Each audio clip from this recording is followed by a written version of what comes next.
Hello everyone and welcome to a special edition of Footy Talks with Steven Caldwell. We're going to be talking about the Bundesliga today, which is obviously the first domestic league in Europe that's starting up, the league that everyone's going to be looking at this weekend because there's no other football. And I'm really excited for this because I think the Bundesliga is a league of great quality.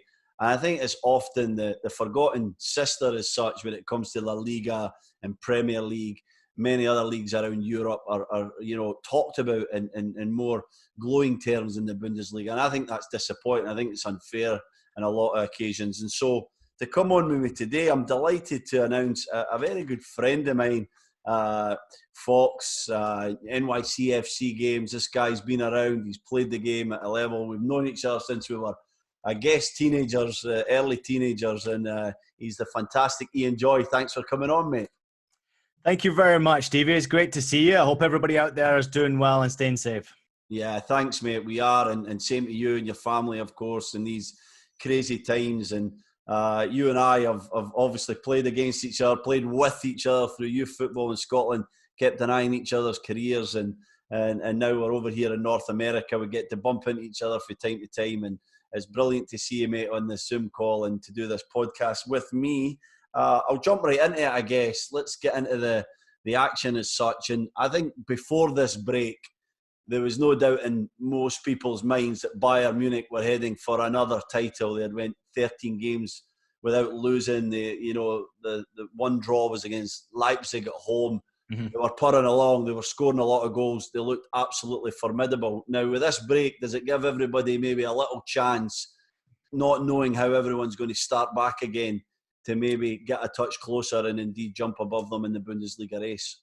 Yeah, well, I think first and foremost, I like what you said at the top there about the respect for the Bundesliga. I think now people, after going through so much time of no sport, to get live sport back and for it to be the Bundesliga is a great thing for this league because people are going to find a new respect for the league.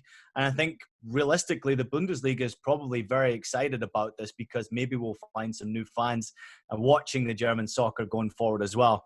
To answer your question, Bayern Munich were flying high, Stevie. I mean, they were on cruise control, on path, on direction to win another title. I couldn't see any team stopping them because they were performing so well. You had to go all the way back into December since they had that last defeat. So there's no doubt in my mind, had this break not taken place, that Bayern Munich themselves would have gone on and picked up another title. But yeah, this break seems to have come at an unfortunate time for Bayern Munich. You know, you're doing everything correctly. You're performing well. They're starting to really get into a rhythm. I still think there was more to come from Bayern Munich, and we probably would have seen that between the break and the end of the season within the final 9 games, but they didn't give a chance to do that. So now having this break, where's the fitness levels? You know, Bayern Munich are notoriously slow starters when it comes to the beginning of the season, and I think this is going to have to be a new beginning to the season for Bayern Munich. If their players are ready to rock and roll, I believe they'll go into cruise control once again and win another title. But I am a little bit concerned, Stevie, because it's not easy going through fitness regimes at home, having to train in small groups, then preparing for a match when they've had 10 days to do so. I'm not so sure that's so easy for players at Bayern Munich or players in the Bundesliga full stop. But I think Bayern Munich are just the elite athlete. They're the elite club in the Bundesliga, so you would expect them to come firing out on all cylinders, for the players to be excited to be back out in the field. So they're the ones to beat, that's for sure. Yeah, it's a level playing field as well because everybody's been in the same boat, and these guys are exceptional athletes and outstanding football players. I can't leave Bayern Munich without talking about Canadian international Alphonso Davies and his steep rise to worldwide prominence, it has to be said, in the last few months. And his form has been absolutely outstanding. He's took his opportunity. Apart from the obvious attributes, you being a left back yourself back in the day, what do you see in his game and his potential that's so special? Well, I think he surprised everybody and Canadian soccer fans in general. I think he probably surprised the most because they knew he was good, but they probably didn't realize he was this good, and especially not at left back. And that's what surprised me, being so versatile and slipping into that left back role, taking his opportunity and sort of making the position his own has been amazing. I mean, it's really been incredible what he's doing. We all knew he was a player that could get the ball, run at defenses, and create goals or score goals. We knew that. We knew he had the ability. Did he have the ability to do that in the top flight? That was the question mark. He's proven that he can do that, but to do it from left back is something completely different.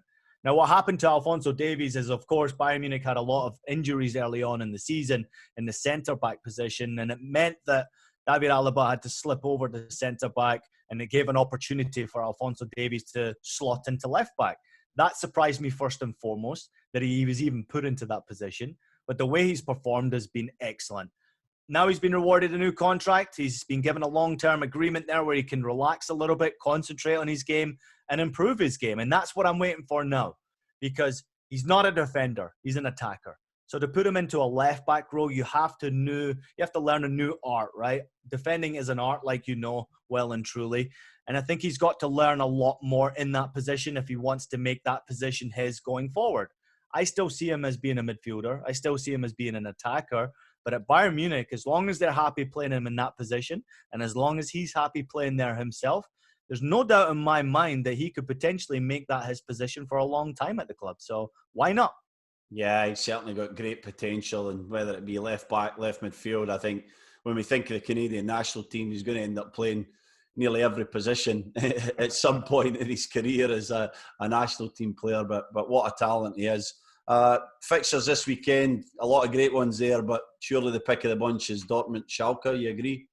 Oh, massive fixture. I mean, I think whenever we were going to come out of this and get soccer back was going to be an interesting step. But to bring it back with the Bundesliga and Schalke away to Borussia Dortmund, I don't think we could have asked. If you're a Bundesliga fan, you couldn't have asked for a better game to come back to. Thrust into the deep end.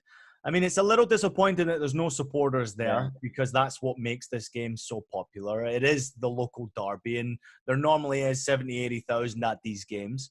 So to have no fans there is going to be interesting. But it's a big game, and it's a game that Borussia Dortmund desperately need to win. If they want to have any chance of challenging for the title, which I still believe they have a chance, this is the game they got to win, and it's not an easy one. Yeah, not a great one to start on, is it, when you're a bit rusty and you know you need the 3 points. And yeah, you touched on that there. You know, when I think of the Bundesliga, you mentioned no supporters. I think of youth, I think of counter-attacking football, and I think of great stadiums and superb crowds, you know, fervent fan bases who are, you know, behind their team, singing the whole game and packing the stadium out. It's going to be really weird, isn't it, this weekend, seeing these stadiums with nobody in them.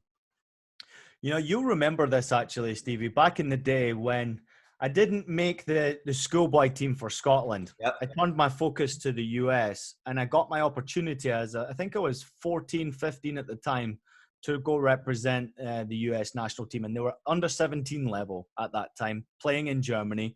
So I went over when Paul Lambert was at Borussia Dortmund, and it blew me away. I went to a Borussia Dortmund Bayern Munich game. The fans, 80,000 at the Westfalenstadion.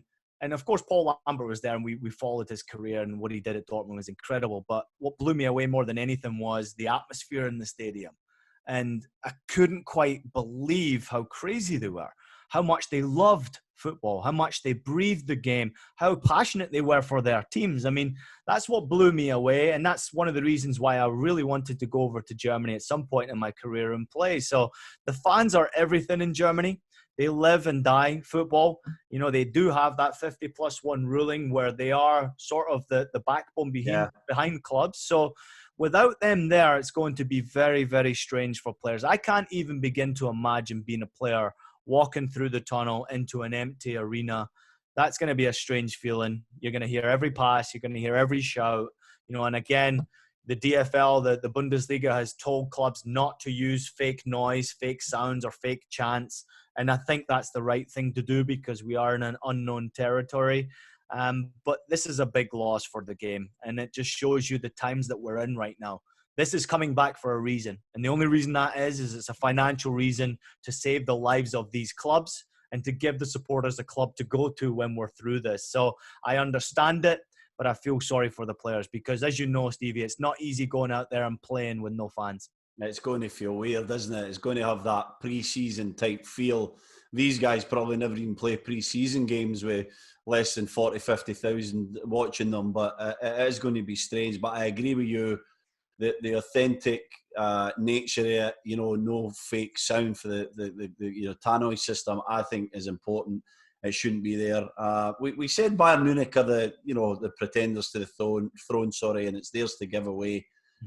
If it's not going to be Dortmund, is it Leipzig, or can Mönchengladbach or Leverkusen have a push and maybe pip the great Bayern Munich? I do like Gladbach. I do like Leverkusen. I think Gladbach shot themselves in the foot. They had a chance because they were sitting top of the table for a while themselves, and they let themselves down. I think European competition hurt them a little bit. But Leipzig are the team that I've got my eyes on. And quite opposite to what happened with Bayern Munich, where Bayern were cruise control towards the title. Leipzig were cruising sort of out of the top three if they continued the way they were playing, because they were dropping points. Yeah. They were also very tired, dealing with competition from the domestic cup, the German cup, but also dealing with Champions League and how well they've done. It took its toll on a young squad of players that were slightly inexperienced.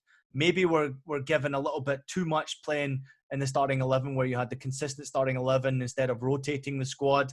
Nagelsmann probably learned a little bit from that. So this break might have come at the perfect time for someone like Leipzig, where a lot of those players have actually got time to rest, to rejuvenate, to recover, to mentally prepare for the final 9 games and just go for it. They're still 5 points away from Bayern, so that's a big gap you've got to climb. But they have got some big games coming up, Leipzig. And if I'm looking at Leipzig challenging, I see their run-in towards the end of the season as being quite favourable for them. But the first game is so vitally important against Freiburg. They've got to get past that team first, who are a tough team to play. Yeah, tough team for sure. I think Leipzig, and I don't know if there's going to be more scouts at any other game in the world than there is at Leipzig games this season with the talent that they have. Obviously, Werner, Sabitzer, going on. One of my favourites is a guy called Upamecano, the centre-half. I think he's absolutely standing, and he's tailor-made and set for a higher level of football at some point. No disrespect to Leipzig, but we think Jadon Sancho and the talk that he gets coming back to England, Kai Havertz, some of these superstars that are going to move on to the Real Madrids, the Barcelonas, the Cities, the Chelseas of this world. Is there anyone else that's maybe a little bit less known that you think has a really bright future ahead of them? That's a great question. It really is. And it's a question that should be asked more, I think, when anyone's talking about the Bundesliga, because it's notorious for giving young players an opportunity. It's notorious for being a selling league now. It's notorious for creating superstars. And they take pride in that, the Bundesliga, being the league that creates the stars. Because if you look at the transfers going out of the Bundesliga over the last 3-4 years, hundreds and hundreds of millions of dollars are going out in transfers, and it's incredible. Everybody knows about the big names, the Timo Werners, and of course the Kai Havertzes of the world. Jadon Sancho's doing well, and those clubs produce good quality players. And I do like Upamecano as well. I think he's another one that's got a real chance of playing at the very highest level. But someone who's maybe slightly less known is, my opinion, a lesser known club in Freiburg. But I've got to go with Gianluca Waldschmidt. I think he's a fantastic baller. You might not know the name. Anyone who doesn't follow the Bundesliga might not know who he is, because he's the type of player that's gone from Hamburg, who got relegated, to Freiburg, and he started to score goals at Freiburg, get recognized by the German national team, where he's been given an opportunity to play at the highest level, and he's proven himself. He had an unfortunate start to this season where he got injured, but I think given a good run of games and given an opportunity where he consistently plays week in and week out with no injuries, he's got a real chance of being a 20-plus goal scorer, especially in the Bundesliga. But what I want to see from Waldschmidt is, I want to see him play at the elite level. I want to see him play in the top 3 of the Bundesliga, or put him into the top 6 of the Premier League. And if you get a lot of talent around him, I mean, if you put him into a Borussia Dortmund, this guy could score 30-plus goals a year. He's that good. He's a deadly player, a young player who's exciting. He's got a big future ahead of him, and certainly one that everybody who's just learning about the Bundesliga now should watch out for. Yeah, there was some talk about him going to Tottenham Hotspur, I think, in January, with the striker issues that they had. And you know, when you think about the price with the modern market, it was sort of 20-ish million, which is pretty cheap. You know, you said he puts the ball in the back of the net. What's some of his other attributes as a striker? What makes him special? Well, he's still only young. You know, he's Yeah. only 23 years old, so he's got a lot to learn about the game. And I guess that is also very attractive to a lot of teams now. They go for these younger players. You know, back when we played, Stevie, 27, 28 would be probably the age where you'd get these high transfer fees. Yeah. Now that's dropped. Now that's like 21, 22, 23 years old that all the money's been spent. So he's in the right category right now. He's a tall player as well. He's got a good bit about him in the air, but what I like about him most is his finishing. Of course, he's a deadly finisher. He plays off the last defender. He's got great timing, great vision. Plays off the shoulder, difficult to mark. If you're that central defender, he's the one that's always trying to sit on your side and get one touch away from you if the pass comes in right. He only needs a yard of space to get his finish away. I think he's been underestimated in the Bundesliga, where nobody really expected him to produce the goals that he has scored for Freiburg. People sort of expected this type of player to come in to Freiburg after struggling a little bit through their youth ranks and then into the first team at Hamburg, who were eventually relegated, and expect him to be a 10-goal-plus player. But he's not that. I think he's more than that. I think he's the type of player that if you underestimate him, he can beat you 1v1. He's got the pace to get past you. He only needs that yard of space around the top of the box or inside the penalty area to be deadly enough. And unfortunately, this year he did struggle with injury a little bit. So he's been stuck to, I think, about 9 or 10 appearances. But he's already got 5 goals this season. So, you know, he's got a good goal-scoring ratio. He's the type of player that I think you will see playing in the top half of the Premier League. Or I would like to see him stay in the Bundesliga for maybe another year or two in one of the top 3. Yeah, excellent stuff. We'll need to keep an eye on him for sure. And Freiburg are one of the teams that I've noticed there's been some. My old club, Sunderland, have had a partnership with Cologne, and everyone's sort of picking their German team, and a lot of cool people are saying, okay, don't pick one of the obvious ones. Is Freiburg one of the teams? I know you've played for Hamburg, Ingolstadt, obviously FC St. Pauli. Mm-hmm. Who would you recommend for someone maybe new to the Bundesliga as a kind of a cool team, a different pick? Well, I mean, there's only one team in Germany for me, and that's St. Pauli, but they're unfortunately not in Bundesliga 1. So, I mean, there's so many cool teams you could go for, right? I mean, the fan culture there, if you're going to watch a game, everybody looks at the big guns. Going to watch a Schalke, a Dortmund, a Bayern, a Gladbach. I've really enjoyed going to Gladbach, Cologne, great cities, great fan culture. But I like the smaller clubs. Stevie, I like the Freiburgs, who have got a small little stadium that's in the middle of a forest. I mean, it's in the middle of nowhere, and it's beautiful. I actually played there once. It was fantastic to play in that atmosphere as well. Very family-orientated. Union Berlin, another club in the capital, they're sort of like on the other side of the capital compared to where Hertha Berlin are. They have a big game coming up against Bayern, unfortunately, with no fans, which is difficult for clubs like Union Berlin because their supporters groups are amazing. I mean, they're sort of like this punk-style, liberal, crazy political club that they make noise, and they really are the 12th man. I'll give you a great story about Union Berlin. During the World Cup, they invited all the supporters to come watch on the big screen. But to get inside the stadium, you had to bring your own sofa with you to come and watch it. So you had, I think it was like 1,000 people turned up with their own sofa. That's amazing. And we took it into the stadium. They plonked it down and had the big screen up for the World Cup final. And there's images out there if people want to go look for it of Union Berlin doing things like that. I love the fan culture there, Stevie. That's why I wanted to go there. And it goes to your earlier question. The atmosphere is second to none. And at most clubs in Germany, anyone who's from the outside is always welcome. So I'd like to see people really start to learn about the Bundesliga and then take a trip over there, and you won't regret it. Yeah, I love it. What a brilliant story. And maybe there'll be the listeners will choose Union Berlin as the club to support. US international Weston McKennie, playing for Schalke, of course, with David Wagner, who was in English football with Huddersfield for a while.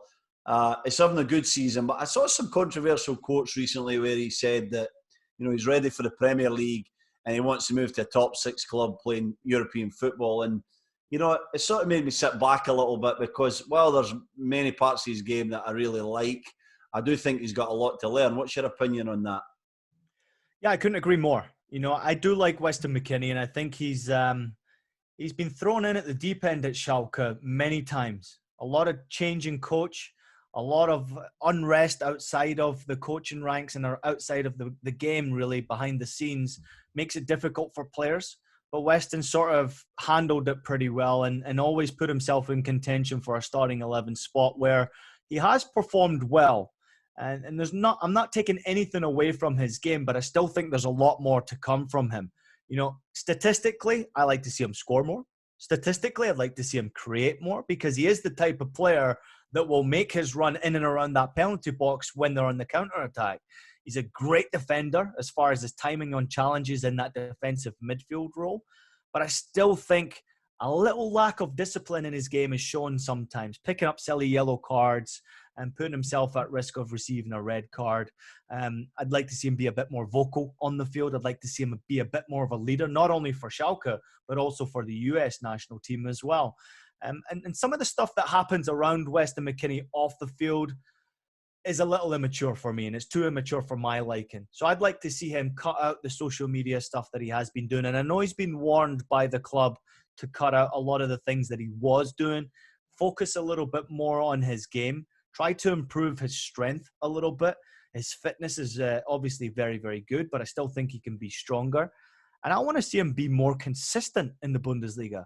Before you start to think about going to a top team in the Premier League, or even going to a Dortmund or a Bayern, or even to a Gladbach, to I'd say is a big club. I mean, Schalke is a great club, but to a top team that's going to be challenging for Champions Leagues, I want to see him perform consistently well.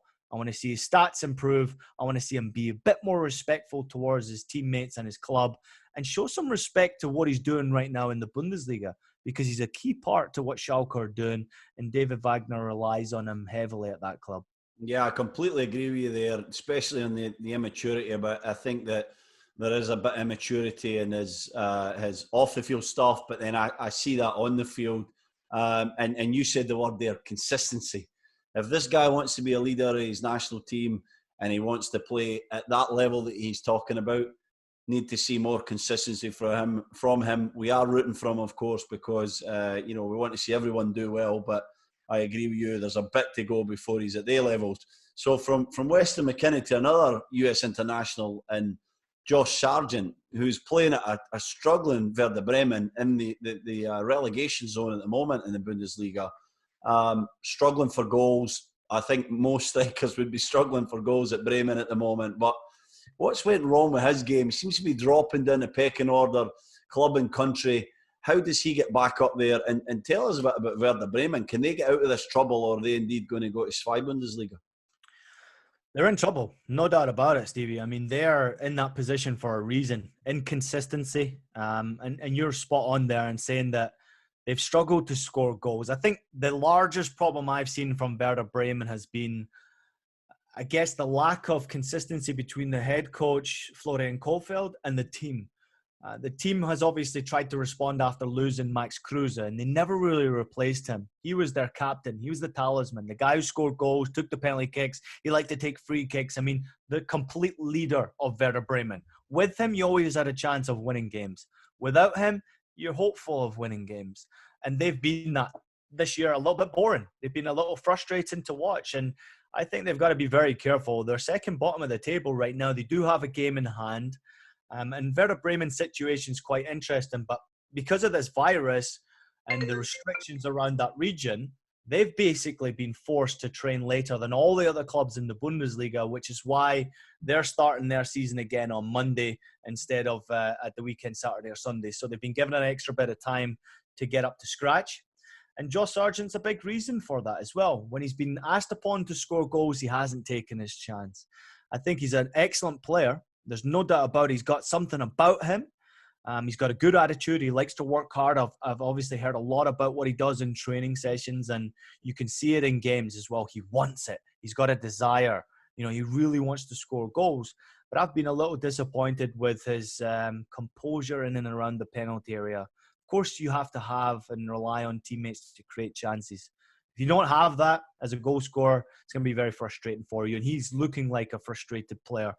But at times when you're at the bottom of the table, Stevie, and we know that well, right? We've played at the top and we've played at the bottom. When you're at the bottom, you need to sometimes work extra hard to make it happen for your team. And when you get that chance, you got to take it. At the top flight, if you don't take your chance, you won't be there for long. And I've had the same discussion with so many former US soccer players who are banging the drum about Joe Sargent being a US soccer striker.